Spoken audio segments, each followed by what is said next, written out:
Yay! I want to see it.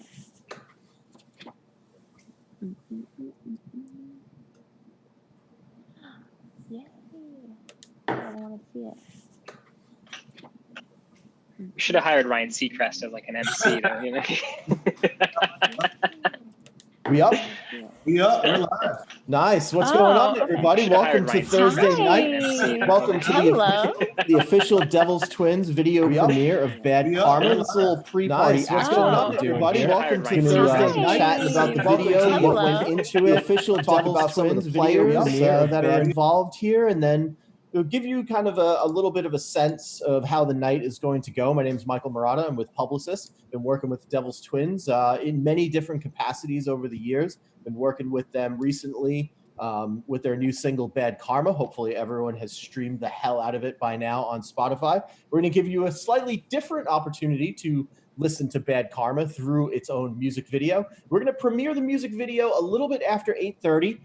Once we do a Q&A, once we wrap up and we get the inside scoop on just exactly what went on and what went down in their video and the creation of it, we're all going to migrate to the official video premiere page. So make sure you keep it locked to the chat.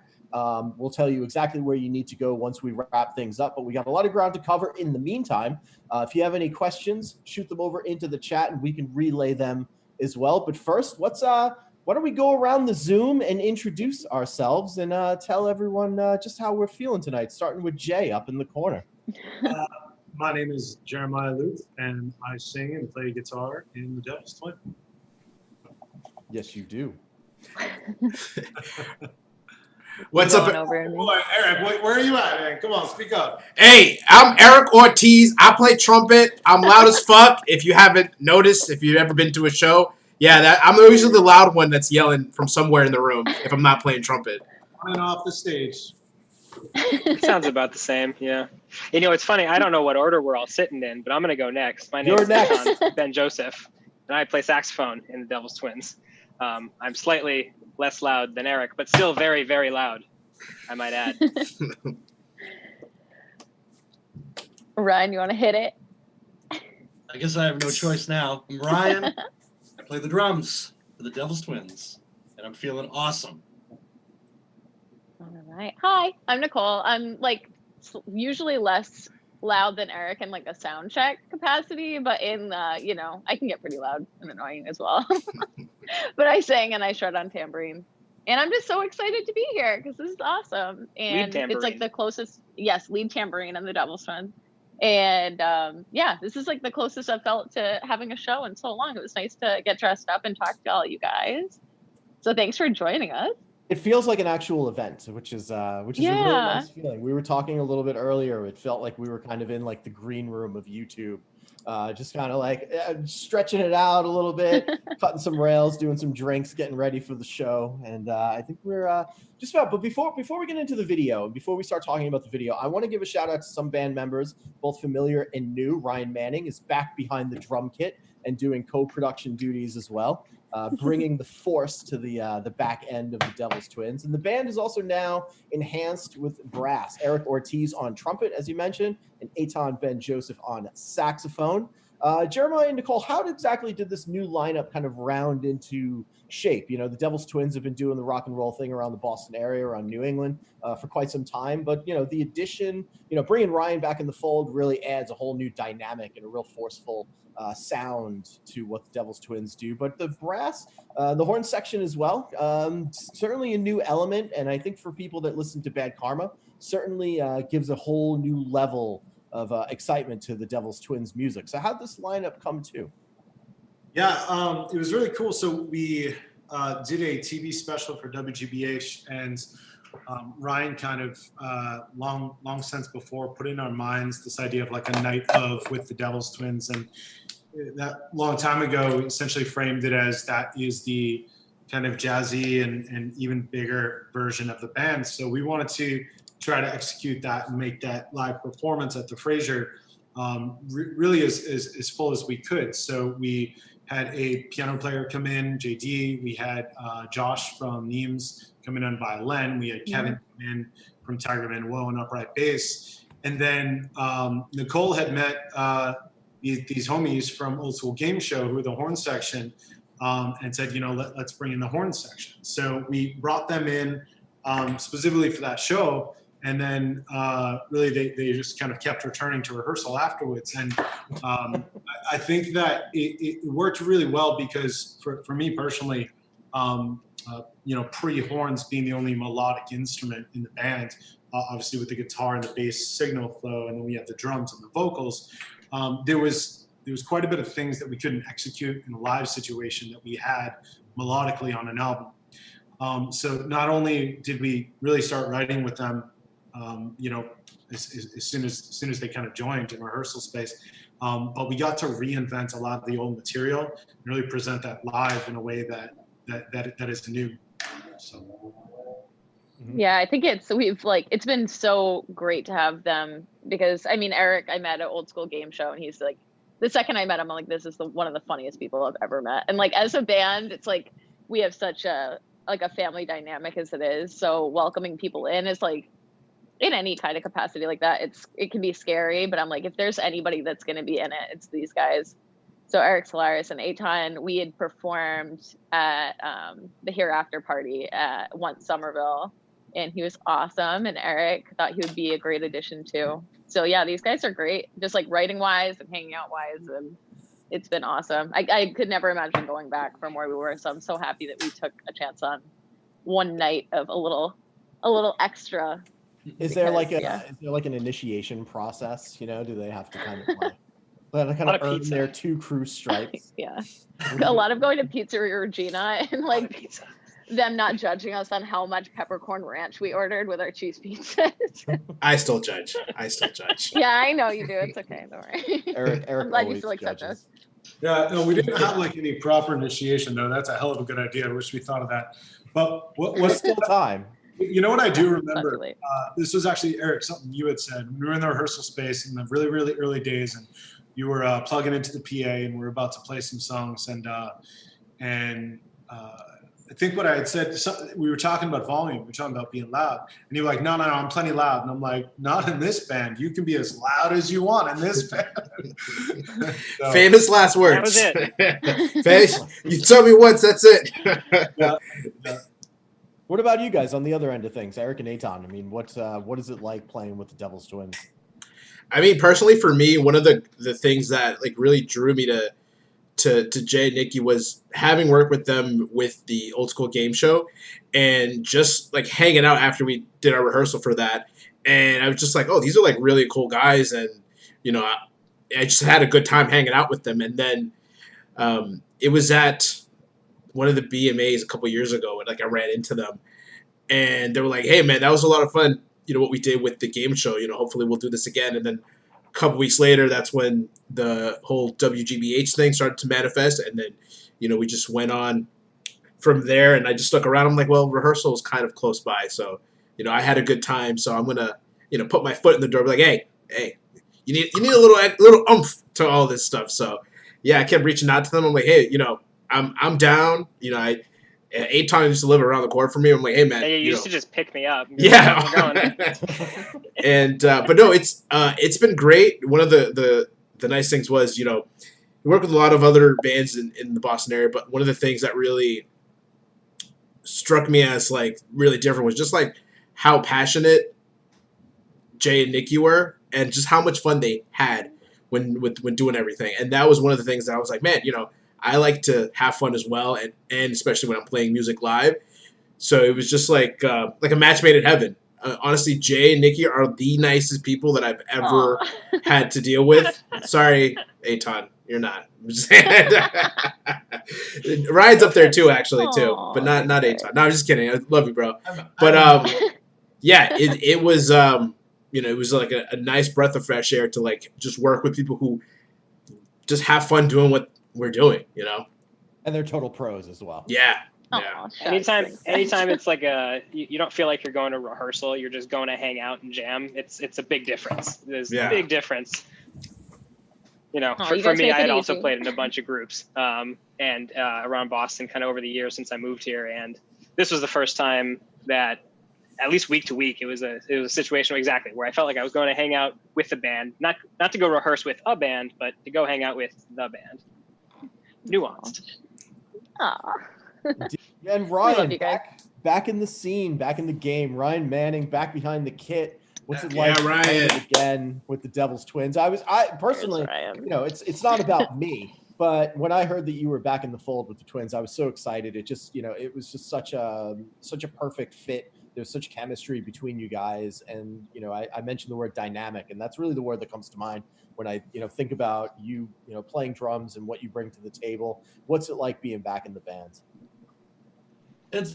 It's awesome. I mean, it's you know, we sort of just, you know, we had a little bit of time away from each other, and then it was just, we naturally came back, and it was, we didn't really, you know, pun intended, we didn't really miss a beat. You know, we just got back in and played some of the stuff, and then you know, I was made aware that there was a horn section now. And, you know, so we had a rehearsal, the three of us, we kind of reconnected and ran some songs. And then, you know, Aitan and Eric came to this next rehearsal. And we just, it was like just instant chemistry, you know, and it just round, like you said, it just, you know, this lineup's just rounded out now. It's perfect because what you have is like you get five best friends, and then you also have five musicians that just can read each other, and it's you know, like Aitan said, it's fun, you know, it's always fun. It never feels like work. Yeah, and I think you could really get that too, you know, when you listen to Bad Karma. It just sounds like a band that's just firing on all cylinders. You guys sound like you have chemistry between all of the parts. And, you know, I always like, you know, when you listen to Bad Karma, it's a song that just sticks in your head immediately. You have it in your head, whether you listen to it one time or 100 times. And it really jumps out of the speakers. And over the last, 2 weeks or so that we've had it, you know, we've been listening to it on Spotify. And now I'm really excited to see the shift from it, you know, not just jumping off the speakers, but jumping off the screen as well. So let's talk about this video. This video, I'm so excited to, you know, help unleash this video with you guys. So much work went into this. You know, and what's interesting is that no one's seen it yet. You know, they may have seen little teasers, you know, seen little clips of people kind of doing their thing. There's a lot of dancing in the video. There's a lot of Boston music scene people. There's a lot of familiar faces that show up in the video, a lot of cameos, if you will. Well, how did the idea for the Bad Karma video come together? When so Ryan and I we recorded this upcoming batch of releases, including Bad Karma. We recorded it all ourselves in like a cabin, and then you know, with that comes that, you know, we're gonna do the mixing and the mastering. And there was one night in particular where I was so excited to get Ryan on the phone because I feel like I had broke the song. I found it, and within the mix, and then I added a guitar lick that really kind of made it feel like came together. And I was in my small little studio mixing it in that moment, and somewhat embarrassingly, to be honest, I was alone, and I literally just started dancing, and it was like pure joy and pure excitement. And it was really at that moment when we were talking about, you know, which was going to be the first single, and we were kind of unsure. And part of that was understanding what are we going to do for the music video, right? And it was at that point where I'd said, well, what if we just captured what I was doing when I first really started hearing the song, but have everyone else do it, right? So the idea behind the video and what you'll see is we cut, I think, about 40 seconds of a handful of friends that came down to our studio to film them dancing. So it really is, Michael, like you said, a handful of our, you know, peers and homies in the Boston music scene, and then a bunch of friends and my mom, even, you know. So you know, and I think something really incredible came from it. It became so much more than just an idea of, you know, me kind of the dancing by myself sort of thing. Is that you know, we have people in all walks of life in this video. And it was just a matter of everyone that came out, but particularly in a year like this, seeing everyone just kind of forget about everything for a moment and do the same thing that is just pure joy. I think it says a lot more than we ever could have planned. So I think it's one of our best music videos for sure, and I'm really excited for 15 minutes from now when everyone gets to see it. So Yeah. Finally. I think like the best part about this band is like the people that come with it. So like the True Crew is like the core of all of this, and it's so much more about them than it is us. Like we're just lucky to like be able to play music that they like, because they're some of our best friends, and we're so grateful. But each of them is so different and unique, and seeing them be on the other side, like I feel like it's always us up on stage. So to have them in front of like a light and in front of a camera, like to see what they did, it was so, a lot of them, it was so different than what I thought was going to happen, because they really just like, after being kind of all of us being isolated and separated for so long, it was so neat to see them actually just like let loose and be wild. And it was their, I feel like their true form came out for so many of them, and it was so cool. And I just feel so grateful that we got to be a part of it. So this video is like super awesome, and I love watching it. I'm so excited to see it. Yeah, what was the day like when you were filming? Kind of take us through kind of the course of the day, because, you know, I mean, for years, you know, there's been, you know, countless music videos where people have kind of come together and appeared on film. But, you know, this one's a little bit different because everything in 2020 has just a completely different vibe to it and feel to it. And, you know, we're hosting this on Zoom, and we're not hosting it, you know, at a club somewhere where we're premiering it, you know, with our friends in real life. So what was the day like, kind of seeing people that you may not have seen for several months and kind of bringing people together, you know, socially distanced and, you know, cautious at the same time? But what was the day like? You know, what was the mood and the emotion, you know, over the course of filming? really did feel like that moment when you haven't seen someone in a long time and they get off of the airplane. And you know, logistically, because of COVID, we did have to film one person at a time.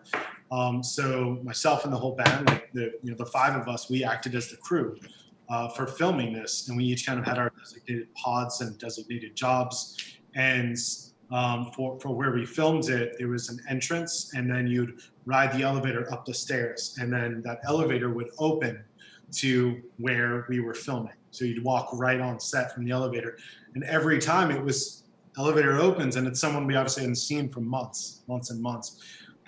So it really had that feeling kind of over and over. Every 20 minutes or so, a new person on set, and kind of in and out, you know, and it was exciting, and it was also just really, really hysterical. I think that everyone was really incredible. It's easy to be shy if someone just puts you on a white background in front of a camera and says, "Okay, go and dance." You know, we had some nerve shots ready for everyone to take if they wanted it, but really it was kind of the moment the song would start, everyone just went into themselves and went to that full expression, and there's so much personality of everyone, and really, again, that's what made it special. It's not, you know, it's almost like we have the cameos in the music video, you know. Yeah. I have a confession to make. Actually, I was invited to participate in the video, and I said yes. And I was like, yeah, I'm totally going to be in the video. Like, absolutely. Fuck yeah, I'm going to be in this video. And then I looked at the calendar, and it was like the 3rd October of the month, in the middle of Salem. And I was like, I'm not going to Salem in the middle of October. Like, are you out of your goddamn mind? Like, that's just like, I'm too old to do that. You know, when I wore a younger man's clothes, I might have been a little bit more adventurous. But you did this in the middle of Salem, in the middle of October, which is almost like, you know, the people that did appear in it, like, they almost deserve like an extra gold star for, yeah. you know, Just for finding parking. just for Yeah, straight up. That was my whole thing too. Yeah, like, you know, it's like going to a show at once or something. You know, I'm like, well, I'm not gonna find parking, so I don't know if I can go and like do that. So like, you know, there was a lot of deterrence, you know, preventing people from maybe taking part in this thing and you know, showing that true revelry side. But people showed up, and people danced, and we're kind of giving away bits and pieces of what exactly the video entails. And this Breadcrumbs. Little breadcrumbs here and there, but this might be the biggest spoiler alert question of them all. Who was the best dancer that appeared over the course of the filming of the Bad Karma video? Ooh, that's a hard question. I mean, we had some legit dancers in there. We had some people from the burlesque community that showed up that were like all decked out. They were getting it. everybody had some good moves. I was kind of surprised. What do you have to say, Eric? Yeah. My answer is D, all of the above, because everybody fucking killed it in their own way, and I think that's the best thing about that day. That Agreed. everybody brought in their own Yeah. unique Everybody character wins. and just had a great Everybody ass was so time. good. I mean, I didn't have a good time that day because I go outside. Shut your mouth. I go outside to greet people, and what does Mother Nature decide to do? Blow my coffee over over Ryan's car. That's right. Yeah, But that's no. that story. Aside from that, it was also like a really, really nice day. So, Mike, you missed it. It was gorgeous. Thank you, climate change. But hey, Well, I knew that Salem wasn't going to be as crazy as it normally is during October, because of the coronavirus and the restrictions and stay-at-home orders and stuff like that. But it still seemed like it was just. I'm an old cranky bitch now, and I was just like, "There's no way that I'm going to be able to make it to Salem on a Saturday afternoon." And now that I sit here, I'm not going to be able to see myself in the video, so I feel like I really dropped the ball. Consequences. Oh, that's a different album. Michael,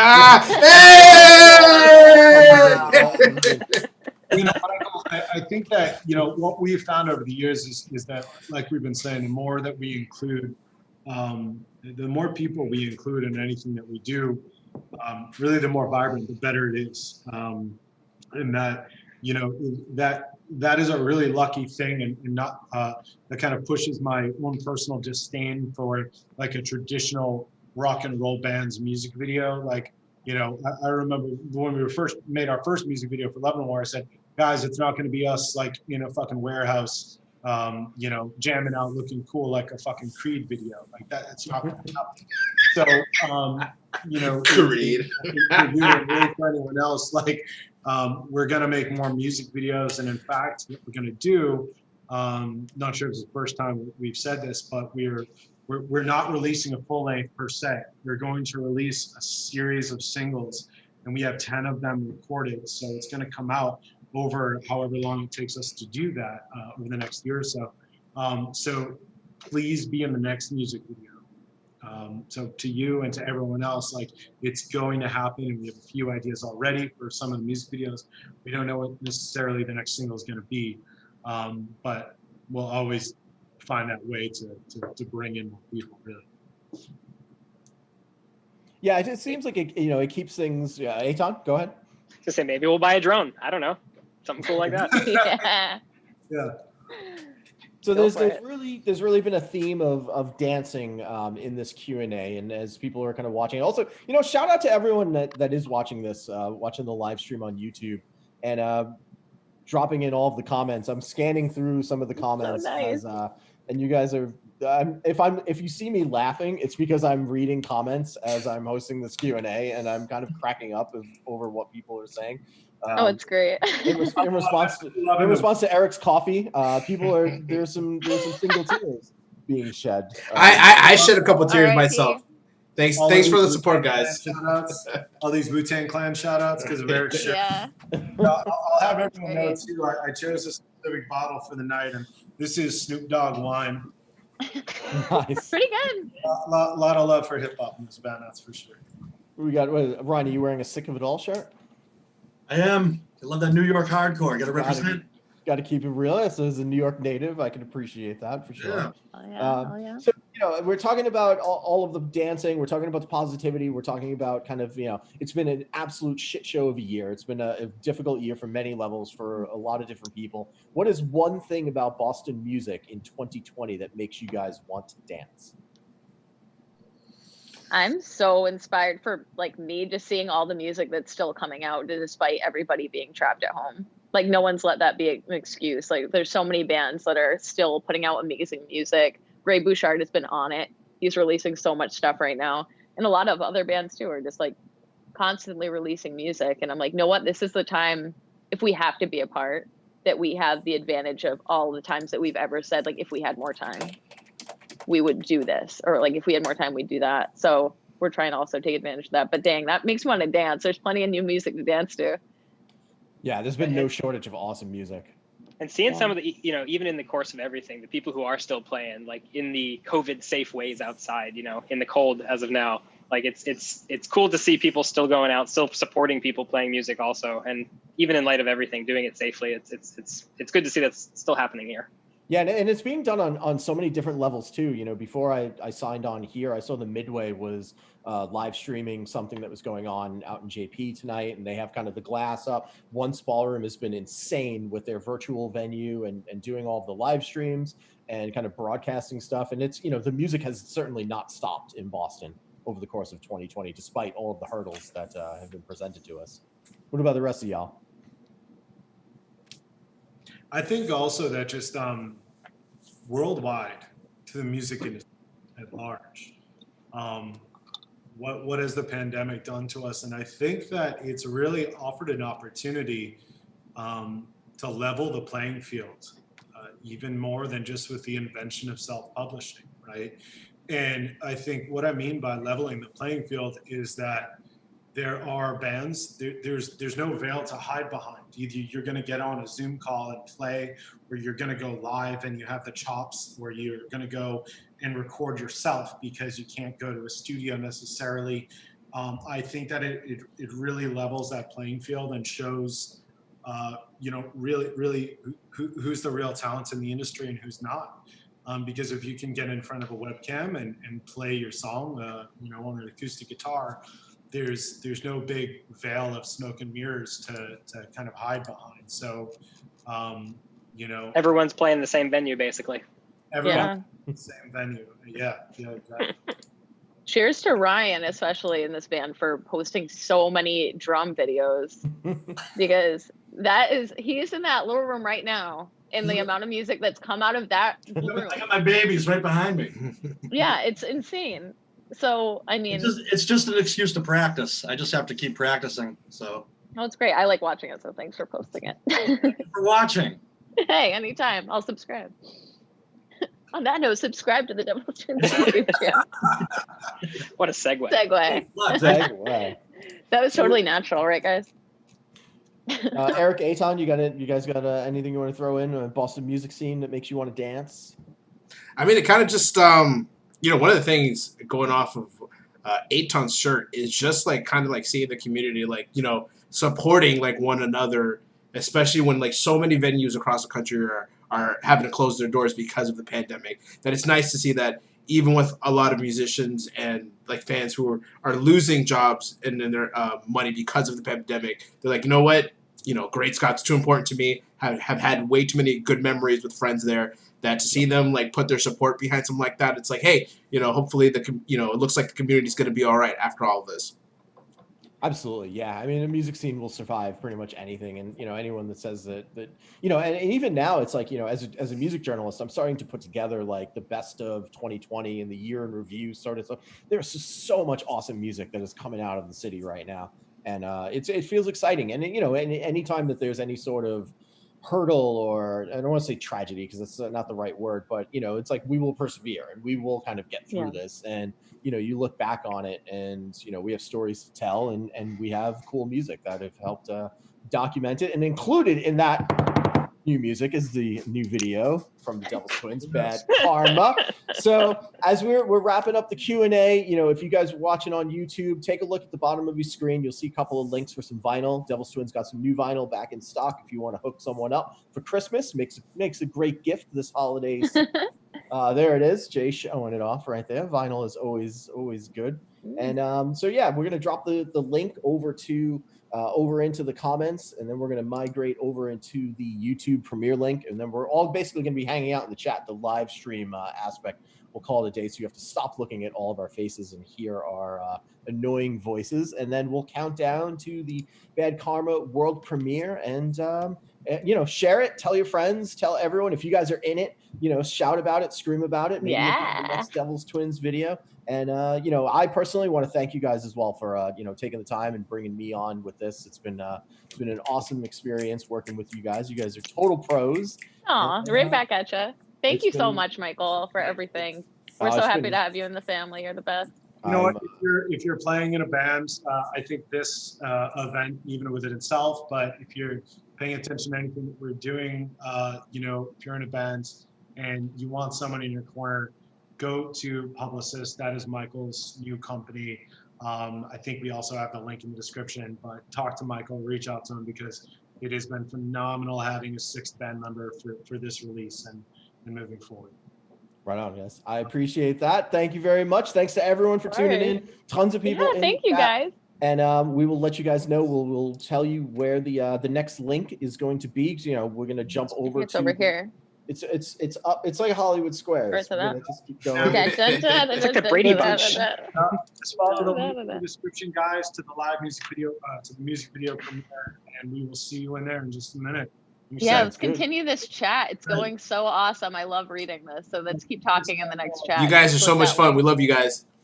Thank you, guys. Miss you. Bye. Bye.